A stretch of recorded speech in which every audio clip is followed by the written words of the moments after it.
Hey guys, James here, and today I thought I'd talk about something a little bit different. Normally I'm doing a Hendrix Friday on a Friday, but I've had a couple of weeks off, and this is something that's been on my mind for quite a long time, and actually what has led to me slowing down on my channel quite a lot. It's taken me quite a long time to realise that I've just basically become bored of my own playing, and I think that's something that everyone goes through from time to time. Now, if you've been on my channel for a long time, you know that clearly over the past I have got sort of over that by delving into new gear or going down a new rabbit hole, whether it would be the best fuzz pedal I could find for myself, or a wah pedal, or the amp, or changing guitars, or whatever. But there has to come a point where that just doesn't do it anymore. And I wanted to look at a completely different method. Now, it might seem obvious, and the thing is, I think it depends at what point in your playing you are. I started playing 4.5 years ago. So for the first 4 years, everything was on an upward trajectory all the time. And if I got bored of my playing, it would only take a day or two or a couple of hours to learn something new and sort of overcome that and feel satisfied that I'd learned something. And then I could get back to trying a different guitar or making a video. And in all that time, making gear videos kept me interested. I could borrow an amp from a shop, or I could buy a new guitar and I'd have something to talk about and then a reason to play my guitar. Given that I'm not a songwriter and I'm not playing in a band, what is the impetus to keep learning? Well, today I wanted to dive into some actual specific things that I've been doing that have caused me to engage more with my playing and get over some boredom without resorting to gas, right? Yeah, it's fun to have a new guitar, but ultimately I'm actually running out of space. My interests in that are changing slightly. I'm actually setting up a little company making my own guitars and nearly getting a couple of them finished. And I don't want to keep buying guitars all the time. Yeah, sometimes something amazing I'll come across and I'll get a hold of it. But on a day-to-day basis, I'm sort of over that initial craze, which I think a lot of people go through. And if you've got ADHD like me, for example, it can be easy to flip between things because it can engage your brain and give you some dopamine, and trying to find the best wah pedal or whatever it might be, or learning how your amp works is fascinating and interesting. But what about the actual playing? So I'm going to go through several things that I've been doing. First of all, you might recognize in yourself that your fingers develop a memory. And there are certain things I play, like this,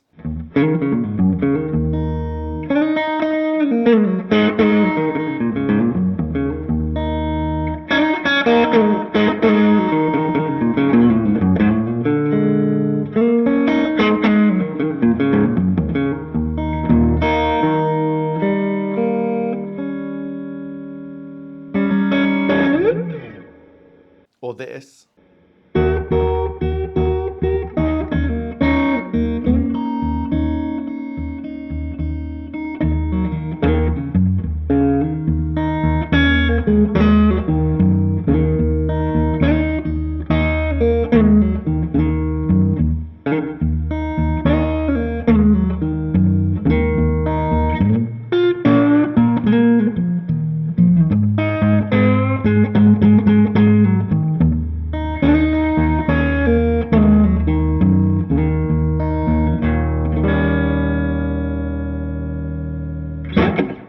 Which are now my go-to things when I pick up the guitar. If I'm in a shop playing out on a new guitar, seeing what it's like, at least I've got something I can be comfortable playing. So I'm happy with that I've got my own sort of little licks and things. But it got to the point where I thought, if I'm going to make a video every week on a new pedal or something, or a new amp or a guitar or whatever, I'm just going to use the same thing every time. I had to bring something new in. And for me, that has been a looper pedal.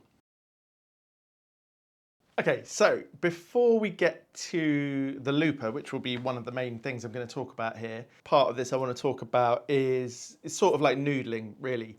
Now, I got to a point where the more beginner me was probably quite happy with where I'd got to with my noodling, but by the time I got there, I guess I developed a little bit in my thinking, and although it's for me a place where I thought I'd have been impressed with myself, as silly as that sounds. Yeah, by the time you get there, you sort of think, okay, I I want to get past this. I want to progress. I don't just want to noodle. You know, noodling is important in some respects to build up your technique, but where are you going with it? But yeah, anyway, to hear an example of the noodling that the 2-year player me would have been excited to play, but the 4.5 year player me is thinking, okay, so what? It sounds like this.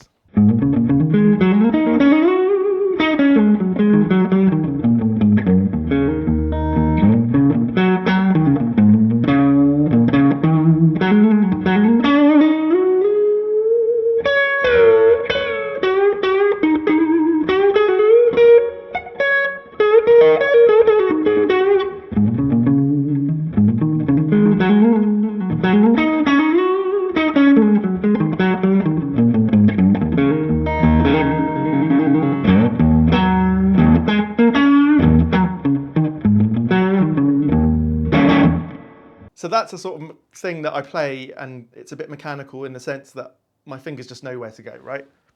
At the time when I first played something like that, which by the way, obviously to some of you will sound like it's not great, and to others will probably sound like it's pretty good, you know, but I'm just talking in relative terms to myself. The first stage is to be purposeful with what you're doing. So if it's just noodling all the time, that can be great for your heart sometimes, right? You just need that sort of release of tension. But if your brain is getting a bit bored, so to speak, and you want to engage yourself, at least try and come up with something rhythmical or something with a riff in it or something where you repeat something in order to make a piece of music, right? I'm not saying something that you're going to record and put out, you know, on Spotify, but something maybe more like this.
So, you know, limit yourself to a position and find a few notes to put together into a riff. I found over time that when I'm recording a video, if I can at least come up with a little riff pattern like that, it gives me something to play off of instead of just the lead playing without any of the rhythm stuff.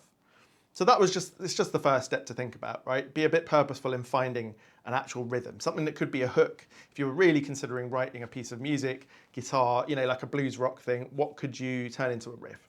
That is a little game I like to play to myself, you know, every time I pick up the guitar now, basically, what can I come up with that is going to actually hook me, myself, into thinking, okay, I've got a bit of a rhythm here and I can get going.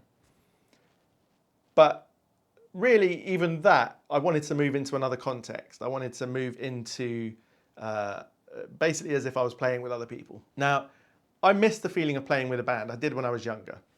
My setup here and the way my recording studio works makes it hard for me to play over a backing track. And it's something as a solo sort of YouTube creator I find difficult anyway, because there's just buttons to press and cables that are too long and it just can get distracting. But having a looper has been fantastic. Now, it doesn't matter what looper pedal it is. I've got this Ditto looper that I've had for years, but didn't do a lot with. And then I got a bass guitar. I didn't want to loop over guitars as such. I wanted to loop over a bass line. Now, I started with a Fender Player Mexican bass, sold that, didn't have one, and then made this parts caster. And it's not even set up properly yet. I haven't finished making the nut as low as I want it to and setting up the height, but I'm still able to just put down a really simple bass. And for the purpose of this video, just forget the quality of the loop. I just put it down super quickly and I didn't overthink it. I just wanted something to play for you. But if you haven't got a loop pedal, I would suggest that that is a really good thing, that for 100 to 200 quid maximum, you are going to get an incredible amount of use and functionality from. The first one is probably in your timing. The first few times I used a looper, I was just completely out of whack, and it gave me something to learn that was crucial and important to learn, which is at least keeping a sense of rhythm that's good enough to just loop over for yourself for practice. Now, in this case, I just put down a little line in B flat, because this guitar that I'm going to be playing is tuned to Hendrix tuning.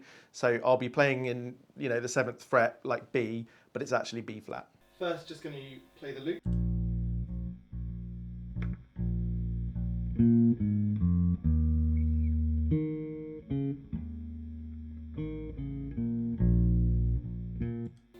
Okay, now this is the way I might have played previously.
So that's when I was just sort of playing mindlessly, aiming for some licks that I'd probably been playing without the backing track and etc.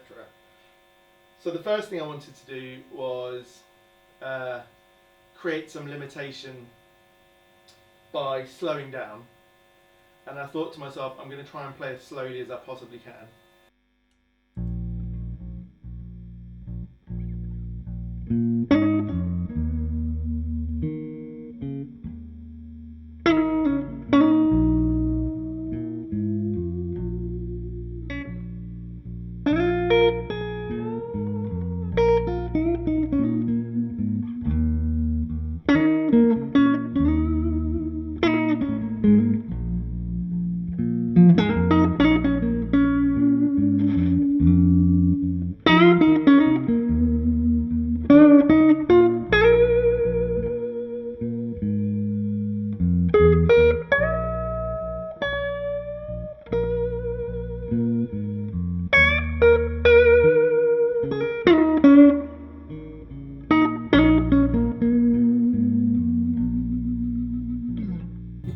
So mindfully playing as slowly as possible. But then that's not so dynamic, so I started to introduce some more ideas. So after slowing down, what I wanted to do was limit the number of notes I could play. So I would start on the tonic here at the 9th fret of the D string, and I would allow myself 4 notes. And I did that because I was otherwise relying a lot on this one. So I would see what I could come up with.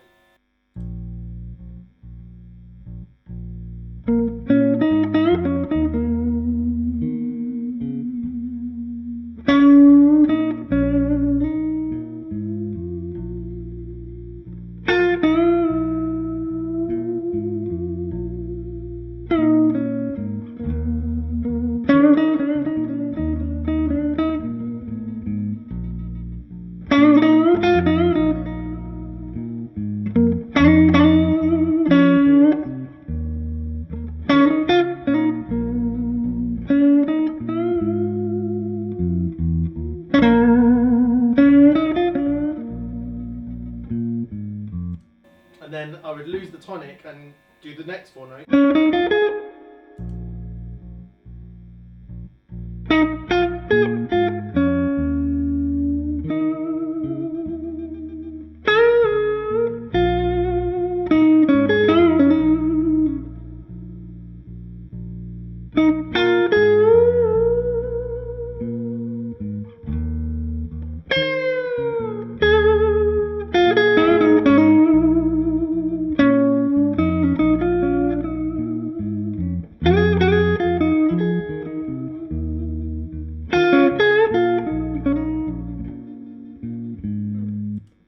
And then I would limit myself to 2 notes.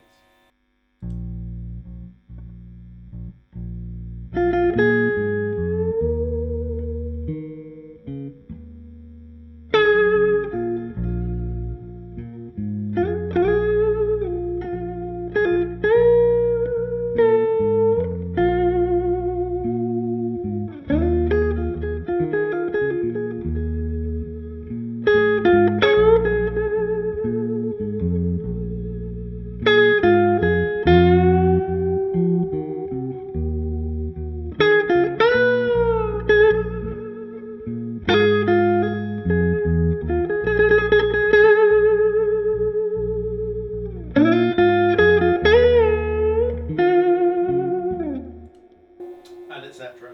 And you could do that with any 2 or 3 or 4 or even 5 notes, but limiting to one position. Or I would then limit to 2 notes but in 2 places. For example, we could do the 7th and 9th fret here on the G string, okay, which is D and E.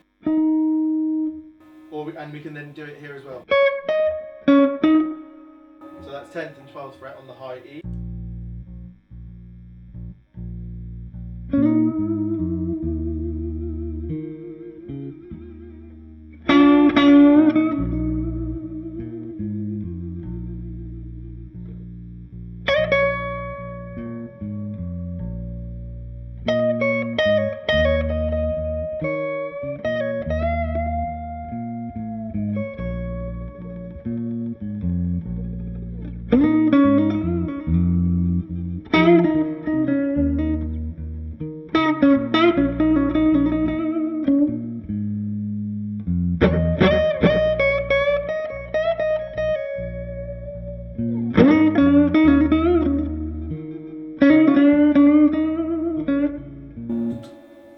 So going on with the creative limitation theme, there's so many things that I would then do. For example, now I can play whatever notes, but I can't bend any notes.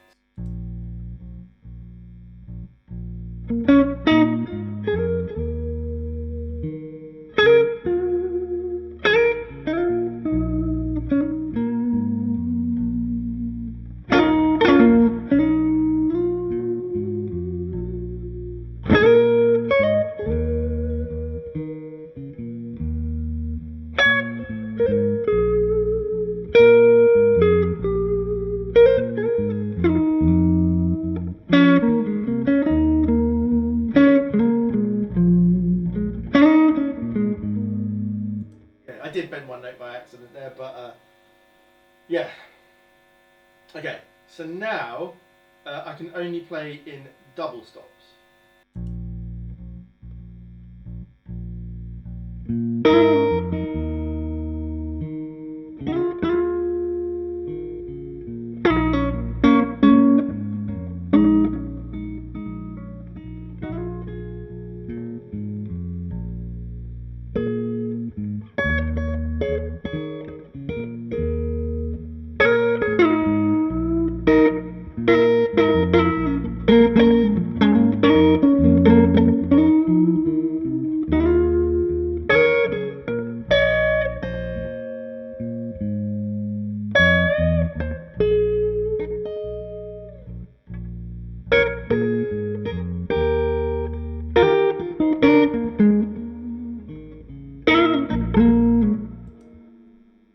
Okay, and now I am going to play as fast as I can, just to see what happens.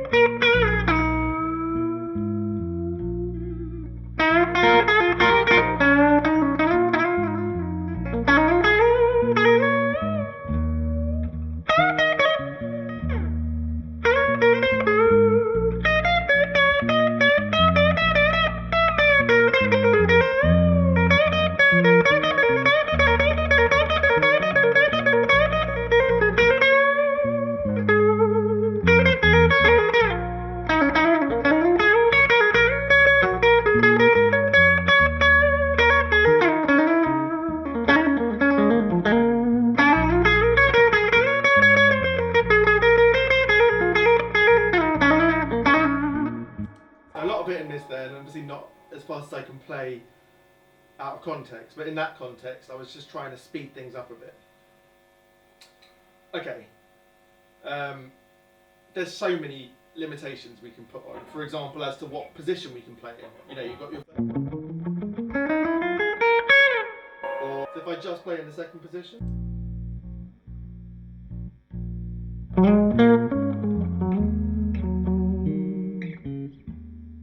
I just play in the second position.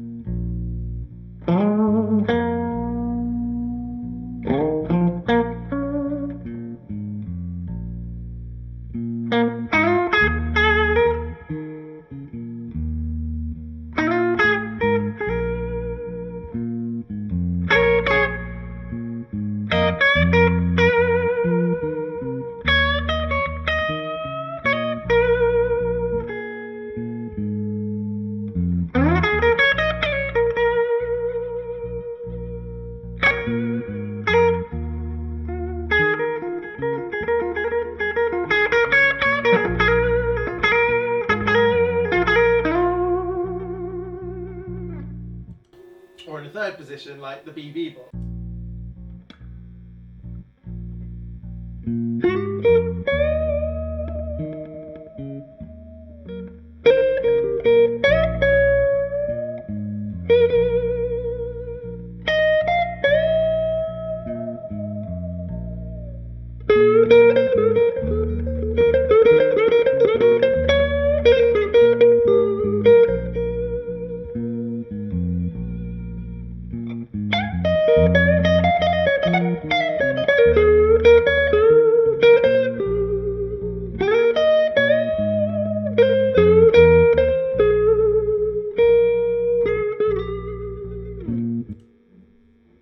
Don't forget that, you know, I'm doing a lot of this as a way of practicing mindfulness, so if some things don't work out right, I don't mind. I've been, you know, I'm pushing to the edge, so to speak, in my own playing sometimes, trying to find a new idea or a new note. So I'm going to put together one maybe 90-second, 2-minute go here and try and incorporate everything I've talked about and even some more, and I'll write on screen what's going on.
before I would use a loop, I would just play to a sort of random blues idea in my head. And what that meant was I was making it easy on myself. Now, I thought, sort of tricking myself, that if I didn't bother with the loop and I had to just do it from my own, innate ability to play a blues, that was actually really good for me. But actually, it's out of context. And over time, I realised that when I eventually maybe will play with people, having not played to any backing or structure was a complete get out of jail free card to myself. It was a way of not having to engage my brain and just engage my fingers. If you listen to me playing a little bit like that, then you'll know what I mean. So yeah, when you play like that without any structure behind you, you have no reason to develop a more patient, mindful, structured, interesting sounding way of playing that's actually going to relate to yourself and to other people, right? When you have, say, a 12-bar blues going, you're using the key you're in, so you're in the first chord and then eventually the fourth, back to the first, and blah, blah, blah, until you end up on the fifth and back to the first. There are things you can think about, notes you can hit, notes you can repeat, phrases you can answer, and all sorts of things you need to do to make it sound like you know what you're doing, which for me is the part of this sort of learning that journey that I want to be in right now. Okay, so I think I'll finish there for this one. Probably not the most crowd-pleasing sort of video, but it's just where I'm at right now. And it doesn't have to be limited to like doing a blues solo. This is a sort of way of thinking that I probably will put to everything I do on the guitar from now on, which is just to break things down, practice in a more mindful way, think about what is it I'm actually trying to achieve, rather than the other thing, the noodling, which still has its place every now and again, right? But it's just sort of a way of letting loose. I'm just going to quickly finish the video by showing you what gear I use. I had 3 pedals as well as the looper going there. I think it made a really lovely tone with this guitar. But yeah, that wasn't exhaustive either. There's so many techniques that you can concentrate on, from your bending to your vibrato, to your speed, to sort of transitioning between positions. I think those are all important things to do, but I couldn't cover everything. But if you think you're at a plateau, or you're not sure what to do next, or you've got bored of just the things that you do to noodle by yourself, just maybe this will spark something off in you to help you break it down and go in a different direction. Right, let's see what gear I was using, but other than that, this is it for this one. I'll be back more properly in a week or two. The summer gets broken up with different things and family visiting and holidays and all that. And also my workshop that I mentioned quite a few times has finally been finished. I've been in there. I've been starting to make guitars already. I've sprayed my first guitar. I will do a little video showing you that as well, but give me a couple of weeks to get back into a normal swing after the summer holidays have really sort of started to wind down. But yeah, let's see what gear I was using and have a great weekend. Okay, the amp I was using was this 2-Rock Bloomfield Drive. It's the 40-watt version in 40 watts, and it was in the clean channel, not the lead channel. I just think it has one of the best cleans, so to speak. It's not exactly clean, but that was with some pedals on. You can see I've got the gain tweaked up to nearly 3/4, and the master is not super low, but this was quite loud if I'm honest. Right, let's have a look at the guitar. This is my Giordano Black Beauty. I did a video on this several weeks ago about how much I love this thing. It's amazing. It's the one with the Sunbear staple in the neck position and the vintage P90 from the early mid-50s in the bridge position, and it's just an astonishingly good guitar in my opinion. Nico Giordano making some of the best stuff out there. So yeah, that's what guitar I was using. I'll show you the pedals. Okay, I have got a fuzz going into an overdrive, going into a delay. All of them were on. This is the Rare Earth Germanium device from D. Kowalski. He actually sent me this pedal to try out. I've been having a lot of fun with it. I'll be passing it on to someone else soon. Not sure if there'll be a standalone video on it, but it's actually really, really cool. It just gave me that gritty vibe that I wanted, but it can do full-on big, crazy fuzz. Then that was going into my Jam Ray pedal, which is something I use a lot. In this case, the volume is really low, so it was just helping to tame everything down. but the overdrive was just pushing the fuzz into a really nice territory. And then my analog man delay that I'm using in everything at the moment just adds a touch of space to the sound. So yeah, those three on, and then controlling the guitar knobs quite a lot to get the different sounds that I wanted.